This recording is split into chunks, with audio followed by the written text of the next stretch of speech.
Hello friends, welcome back to my channel. तो आज की वीडियो में बात करने वाले हैं आईएएस के बारे में। तो आईएएस एक one of the prestigious job है गवर्नमेंट सेक्टर के अंदर। आज की वीडियो का जटा रहेगा। सबसे पहले हम ये देखने वाले हैं कि आईएएस बनने के लिए क्या एलिजिबिलिटी क्राइटेरिया होता है, आपको क्या आना चाहिए। दूसरा, उसके बाद हम देखेंगे क्या आपकी एजुकेशन क्वालिफिकेशन होनी चाहिए अगर आप आईएएस बनना चाहते हैं। दूसरा, इसकी नोटिफिकेशन कब कब आती है, इसके एग्जाम कब होता है, कौन सी डेट्स को इसके फॉर्म निकलते हैं, उसके बाद हम ये देखेंगे।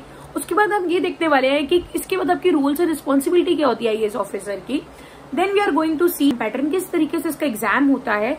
एंड लास्ट में मैं आपको कुछ टिप्स एंड ट्रिक्स देने वाली हूँ कि अगर आप किसी भी गवर्नमेंट जॉब में जाना चाहते हो तो उसकी प्रिपरेशन के लिए आपको क्या फॉलो करना चाहिए। So without any due just let's start the video. Please subscribe my channel for the notification of new videos. इस चैनल पे मैं every week one career video and one motivational video share कर। Government sector में होना ये एक prestigious बात होती है। अगर कोई कहता है हम गवर्नमेंट सेक्टर में है तो हम उसको एक प्रेस्टिजियस लुक से देखते हैं, उसको कहते हैं अरे वाह you are in government sector, it's good. तो गवर्नमेंट सेक्टर में आईपीएस पोजीशन होना तो it's the biggest position. IPS को तो प्रेस्टिजियस पोजीशन कहते हैं गवर्नमेंट सेक्टर की। अब आईपीएस बनने के बाद अगर आपके 2-3 प्रमोशंस और हो जाए आईपीएस बनने के बाद तो आप डिस्ट्रिक्ट मजिस्ट्रेट बन जाते हो। And it's the biggest thing district magistrate बनना, कि आप मजिस्ट्रेट लेवल पे आ जाते हैं। ये बिल्कुल ट्रूथ है कि आईपीएस ऑफिसर का जो एग्जाम होता है हम वो कहते हैं कि बिल्कुल toughest exam. It's true, it's one of the toughest exam of the India. But ऐसा नहीं है कि ये बन नहीं सकते। अगर आपके अंदर dedication and you are ready to work hard तो आप आईपीएस ऑफिसर आराम से बन सकते हो। सबसे पहले हम एंट्रेंस एग्जाम जानते हैं कि कौन सा एंट्रेंस एग्जाम होता है। एक तो होता है यूपीएससी। हमने बहुत सारे लोगों को सुना है कि दे ऑल आर प्रिपेयरिंग। अब किसकी तैयारी कर रहे हो, कि हम यूपीएससी की तैयारी कर रहे हैं। तो यूपीएससी के अंदर सीएसई एग्जाम आता है। सीएस जिसके लिए आप जब भी आप आईपीएस की तैयारी करते हो तो आपको सीएसई का एग्जाम क्लियर करना पड़ता है। तो आप कहते हो यूपीएससी सीएसई की तैयारी कर रहा हूँ। अब इसके अंदर क्या होता है, 3 पार्ट में डिवाइडेड होता है। सबसे पहले होता है आपका प्रीलिम्स, यू कैन सी मी, हाँ प्रीलिम्स होता है, देन मेंस होता है और उसके बाद आपका इंटरव्यू होता है। ये एक पैटर्न चलता है आपका। ये 3 एग्जाम होते हैं आपके जो आपको क्लियर करने होते हैं।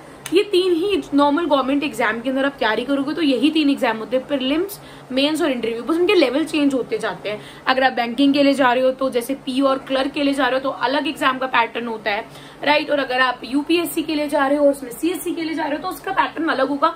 थोड़ा डिफिकल्टी लेवल चेंज होता रहता है और कुछ एग्जाम के नंबर चेंज होते हैं, किसी में 2 होते हैं, किसी में 6 होते हैं, ऐसा होता है। तो ये 3 ही बेसिकली गवर्नमेंट सेक्टर का पैटर्न रहता है, प्रीलिम्स मेंस और इंटरव्यू। प्रीलिम का जो एग्जाम का जो स्कोर होता है वो टोटल में नहीं कैलकुलेट होता है जब आप आईपीएस बनने के लिए तैयारी करते हो। प्रीलिम से तो सिर्फ शॉर्ट लिस्टिंग होती है मेंस के एग्जाम की। फॉर एग्जाम्पल प्रीलिम के जो एग्जाम है उसके अंदर आपके 50% मार्क मतलब पास होना होता है। अगर 100 में से आपके 50 आएंगे तो आप पास हो जाओगे। तो जिनके भी सारे 50 से प्लस है उनको आप मेंस में बैठ सकते हैं और जिनके भी 50 से नीचे हैं वो नहीं बैठ सकते, वो फेल हो गए, they have to give the prelims again. अब बात आती है कि उसके बाद जब आप आईएएस के लिए जा रहे हो तो आईएएस के अंदर जब आपके मार्क्स कैलकुलेट होंगे तो आईएएस की पोजीशन के लिए जब मार्क्स कैलकुलेट होंगे तो मेंस प्लस इंटरव्यू दोनों को वेटेज दी जाएगी। उस टाइम आपके मेंस के एग्जाम और इंटरव्यू के एग्जाम देखे जाएंगे, आपका प्रीलिम का एग्जाम नहीं देखा जाएगा। वो सिर्फ आपको इतना पढ़ना होता है कि आप भाई एक बार मेंस में आपकी एंट्री हो जाए। प्रीलिम का स्कोर आपका कैलकुलेट नहीं होता। प्रीलिम का स्कोर तो सिर्फ इसलिए होता है कि मेंस के अंदर उनको मतलब जो पास आउट है उनको नंबर मिल सके।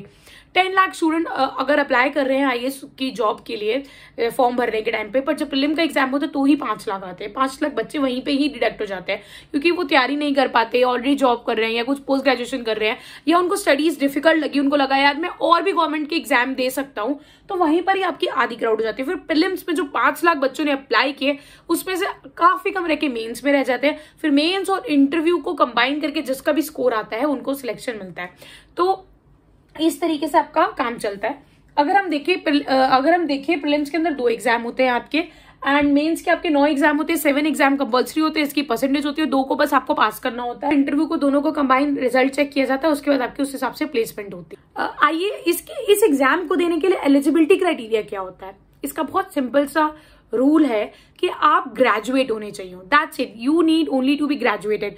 फाइनल ईयर के एग्जाम के स्टूडेंट्स भी इस एग्जाम को दे सकते हैं। अगर आप मेडिकल कर रहे हो, आप सीए कर रहे हो, आप कोई भी टेक्निकल लाइन से हो, कॉरेस्पॉन्डेंस हो, आपको बस ग्रेजुएट होना चाहिए और उसके बाद आप इस एग्जाम के लिए फॉर्म फिल कर सकते हो। और कोई रिक्वायरमेंट नहीं होती है। दूसरी आपकी रिक्वायरमेंट एज होती है। करेंगे आपको कब रेडी रहना है कि कब इसके फॉर्म निकलते हैं, कब इसके एग्जाम होते हैं, तो सबसे पहले हम ये देखते हैं। इसकी जो नोटिफिकेशन आपको फेब में मिल जाएगी, मतलब फेब में अंदर आपको नोटिफिकेशन आ जाती है, आपको 15-20 डेज मिलते हैं, आप उसके अंदर अप्लाई करते हो। फर्स्ट वीक ऑफ फेब के अंदर आपको रेडी होना होता है यार कभी भी नोटिफिकेशन आ सकती है डेट की।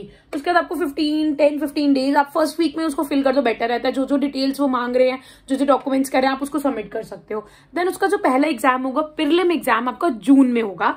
उसके बाद आपका सितंबर में मेंस का एग्जाम होगा और जनवरी या मार्च के अंदर आपका इंटरव्यू प्लान हो जाएगा और आपकी अप्रैल तक आते आते एक आपको प्लेसमेंट मिल जाएगी। तो ये एक नोटिफिकेशन रहता है एक आईएएस के लिए। नेक्स्ट हमारी एलिजिबिलिटी में आती है हमारी एज। ये भी बहुत इंपॉर्टेंट फैक्टर है आपका। आप ग्रेजुएट तो हो ही, अलॉन्ग विद दैट आपकी एज भी लिमिट में होनी चाहिए। क्या लिमिट है? जनरल कैटेगरी के लिए आपकी एज होनी चाहिए 32, मैक्सिमम एज आपकी मिनिमम 21 होनी चाहिए और मैक्सिमम 32 होनी चाहिए। और आप 6 अटेम्प्ट दे सकते हो आईएएस बनने के लिए, आप 6 अटेम्प्ट ट्राई कर सकते हो। उसके बाद ओबीसी होती है, ओबीसी के अंदर आपकी 32 मतलब कहीं से मिनिमम 21 होनी चाहिए और मैक्सिमम 35 तक दे सकते हो। और अगर हम एससी एसटी की बात करें और एससी की बात करें, वो 37 तक ट्राई कर सकते हैं और उनके पास नो लिमिट है, उनके पास कोई इशू नहीं है। अब नेक्स्ट लेट्स टॉक अबाउट, जब आप आईएएस ऑफिसर बन जाते हो तो आपके पास रूल्स एंड रिस्पॉन्सिबिलिटी क्या आती है। तो सबसे पहली चीज, इसके अंदर आपको पॉलिसीज बनानी होती है। जो भी देश में रूल्स एंड रेगुलेशंस और जो भी पॉलिसीज चल रही हैं, यस वो आईएएस क्रिएट करते हैं, उनको सुपरवाइज करते हैं, चेक करते हैं जो भी पॉलिसीज बनी हुई है पुरानी, लोग उसको फॉलो कर रहे हैं नहीं कर रहे। वो मिनिस्टर्स के साथ क्लोजली काम करते हैं, इंपॉर्टेंट मैटर्स के अंदर अपना डिस्कशन देते हैं, अपना इनपुट देते हैं। अगर आप आईएएस ऑफिसर बन जाते हो तो आप बहुत हाई स्किल गवर्नमेंट सेक्टर में बहुत हाई लेवल पे काम करते हो। जाके गवर्नमेंट सेक्टर में जॉब करना चाहते हो, आप ये वीडियो देख रहे हो, इसका मतलब you are interested in government jobs, आप गवर्नमेंट में अपना करियर बनाना चाहते हो। तो इसके अंदर आपकी मैं सबसे अच्छी आपको यही एडवाइस दूंगी कि सबसे पहले जब भी when you are preparing for the government job, तो सबसे पहले आप क्या करो, आप अपने सिलेबस को समझो कि आपका सिलेबस क्या है, उन सिलेबस को स्टडी करो। दूसरा, watch more and more interviews. आजकल ना क्या है, हमारे पास यूट्यूब है, यूट्यूब के अंदर आपको इतने सारे लोगों के इंटरव्यू मिल जाएंगे जिन्होंने आईएएस करा होगा और कोई भी गवर्नमेंट जॉब उन्होंने प्रिपेयर करी होगी, राइट। तो उनके इंटरव्यूज देखो, किस तरीके से उन्होंने स्ट्रैटेजी बनाई, किस तरीके से उन्हें फॉलो करा, कौन सी बुक्स उन्होंने पढ़ी, कहाँ से उन्होंने कोचिंग ली, ये सारी चीजों की इन्फॉर्मेशन उनके साथ गैदर करो। सबसे अच्छी इन्फॉर्मेशन वो लोग दे सकते हैं, they can give you the best information. You just have to be patient और आराम से उनकी बात को समझो, उनकी बात समझ के अपनी स्ट्रैटेजी बनाओ। फिर आपको कोई भी एक अच्छी गवर्नमेंट जॉब के अंदर या किसी भी सेक्टर में जाने में आपको कोई नहीं रोक सकता। Still you have any query और any doubt, you can just write me in the comments. और आप नेक्स्ट कौन सी वीडियो देखना चाहते हो प्लीज वो भी मुझे कमेंट में बताइए।